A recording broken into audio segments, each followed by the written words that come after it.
Apa kabar kawan-kawan penikmat pertandingan catur? Kembali lagi dengan saya, pecatur pos ronda. Pada kesempatan kali ini kita akan menyaksikan pertandingan bersejarah tepatnya pada tahun 2019. Ini adalah Grand Chess Tour 2019 yang mempertemukan antara Ding Liren melawan Magnus Carlsen.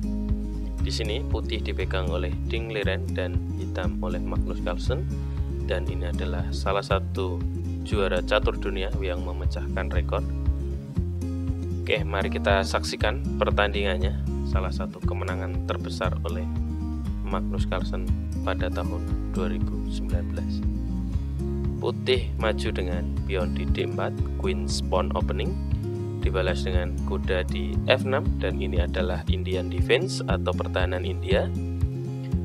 Ding dengan majukan pionnya di C4 dan dibalas Magnus Carlsen dengan pion di E5, dilanjutkan kuda di F3, pion didorong di D5 dan pion putih didorong di G3, dan ini adalah persiapan untuk melakukan fianchetto gajah. Pertandingan lanjut dengan gajah di E7 dan dijawab fianchetto gajah oleh putih, dan sekaligus kedua pemain persiapan untuk melakukan rokade. Hitam mulai terlebih dahulu rokade sayap raja dan disusul putih dengan rokade sayap raja. Pion makan pion di C4, langsung saja di sini Magnus Carlsen makan pion dan digeserkan menteri di C2. Pion didorong lagi di B5 mempertahankan pion, dan di sini ditantang pion putih di A4 dan ditolak oleh hitam, melainkan mendorong pionnya di B4. Kuda digeser di D2 dan dilanjutkan kuda di D5. Karena apa? Perpindahan kuda ini adalah ancaman pada D4. Nah, dari itu di sini kuda makan pion di C4. Baru setelah itu pion didorong di C5 mengajak pertukaran pion pusat juga. Di sini diterima Ding dan dilanjutkan gajah di A6. Ini adalah ancaman pada kuda putih. Maka dari itu kuda mundur di E3 sekaligus mengajak pertukaran. Jika diterima, sudah barang tentu gajah akan memakannya, dan ini pengembangan perwira. Di sini hitam menjawabnya dengan kuda di D7, tidak makan kuda, dan putih langsung saja kuda makan kuda, dimakan kembali dengan pion, dan pion didorong di C6. Ancaman pada kuda, teman-teman, dan benteng digeser di C8, dan pastinya pion tidak akan berani makan karena posisinya terpin dengan menteri putih. Nah, dari itu dilanjutkan gajah di F4, persiapan mendorong pion kembali, dan dijawab dengan kuda di C5, pion didorong di C7, menteri mengincar saja di D7, dan dilanjutkan kuda putih di D2 mengembangkan perwira. Sekaligus di sini kedua benteng sudah ditemukan, begitu juga hitam, teman-teman. Pion didorong di D5 mengusir gajah, kembali gajah menghindar di E5, kembali diancam dengan pion di F6. Maka dari itu gajah mundur ke D4 mengancam kuda, benteng makan pion di C7 sekaligus mempertahankan kudanya. Menteri mundur di D1 karena nanti jika kuda disingkirkan maka bisa menjadi ancaman pada gajah. Maka dari itu kuda menghindar di E6, kuda di B3, gajah di C4 mengancam kuda, kuda menghindar di A5 sekaligus mengancam Bali, kuda makan gajah di D4, menteri makan di D4, dan raja di G7. Di sini raja maju satu langkah untuk mengamankan pionnya yang sudah duluan maju. Benteng digeser di C1 dan gajah makan pion di E2. Benteng aduan terjadi dan dimakan kembali dengan C7. Benteng ke E1, dan di sini gajah tidak disingkirkan oleh Magnus Carlsen, melainkan menggeser gajahnya di C5, ancaman pada menteri. Menteri makan pion gratis di D5, baru setelah itu benteng ke E8. Dan di sini posisi benteng adalah mempertahankan gajahnya yang diancam benteng putih. pertandingan lanjut dengan Menteri di B7.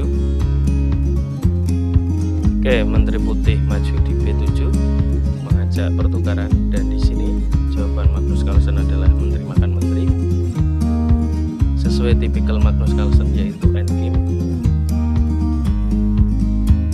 Jawaban dari Putih adalah dengan kuda makan Menteri di B7 sekaligus ancaman pada gajah. Gajah mundur di F8.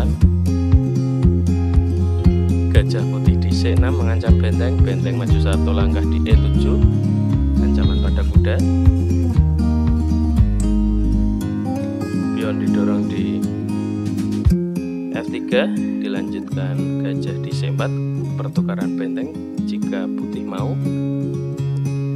Di sini diterima, dimakan kembali dengan gajah di E7. Maka tepatnya pada langkah ke-32, kedua pemain akan mengadu satu gajah dan satu kuda dengan jumlah pion yang masih sama. Raja di F2, pion di F5, raja di E2 dan gajah mundur di G8. Setelah raja di D2, pion didorong di G4, dan tepat di langkah ke-36 salah satu langkah blunder yang dilakukan oleh Ding Liren di sini, yaitu dengan kuda di A5 sekaligus menolak pertukaran ini, dan di sini langsung direspon saja oleh hitam dengan gajah di C5 dengan persiapan menempati titik penting yaitu G1. Setelah itu menggerogoti pion-pion putih. Di sini kuda geser di C4, gajah sesuai di awal yaitu G1, kuda mendekat di E3, gajah di E5 mempertahankan jika nanti akan ada aduan, dan terjadi juga di sini dimakan kembali. Raja mendekat di E2, pion didorong di H5, gajah di D5 mengajak pertukaran, ditolak oleh hitam, dan dilanjutkan gajah ke B3. Baru di sini pion dimakan oleh gajah, raja mendekat di F2, pion didorong di H4, dan harus diterima teman-teman, kalau tidak maka pion akan menjadi gratis. Dan jawaban adalah pion makan pion, dan salah satu jawaban bagus juga adalah dengan kuda di F1. Di sini gajah mundur di E5 karena akan persiapan mendorong pion sampai jadi perwira teman-teman. Setelah kuda di C4 mengancam gajah, dilanjutkan skak terlebih dahulu di G3, raja menghindar di G1, gajah di F4, dilanjutkan gajah putih di D1 sekaligus sama ya teman-teman, akan mendorong pionnya. Gajah hitam di C6, persiapan juga kembali di sini mendorong pionnya teman-teman, dan dijawab dengan pion didorong di B3 mempertahankan kuda. Raja mendekat di H6, pion didorong di A5, gajah di E4, raja mendekat di F1, dan beberapa langkah bolak-balik yang dilakukan oleh kedua pemain bisa jadi untuk menambah waktu teman-teman. Raja mendekat di H5, setelah pion di H5, raja ke D5, pion di A6, raja mendekat di D4, gajah di G4. Ini adalah pertandingan yang menuju akhir. Setelah kuda di C3, gajah di E6. Di sini posisi raja tidak langsung bisa makan pion karena open ya teman-teman, dan akan membuat gratis gajah ke depannya. Pada itu gajah ke C2, persiapan mengejar pion putih. Kuda ke A5 mempertahankan, dan dilanjutkan gajah di C7 ancaman. Maka dari itu kuda menghindar di B7, dilanjutkan skak, dan di sini posisi pion akan tumbang. Setelah raja menghindar, maka pion dimakan oleh gajah ancaman pada kuda, dan tepatnya di langkah ke-59 putih menyerah. Dengan komposisi seperti ini, keunggulan oleh hitam bisa dimenangkan dengan mudah oleh Magnus Carlsen. Dan inilah salah satu yang Magnus Carlsen mendapatkan julukan pemain dengan endgame terbaik atau pengasuh anak untuk menjadi perwira yang sangat baik. Oke, terima kasih teman-teman sudah menyaksikan pertandingan kali ini. Oke, terima kasih teman-teman. Bisa di subscribe, share, like, dan komen untuk konten kali ini dan konten-konten selanjutnya. Terima kasih.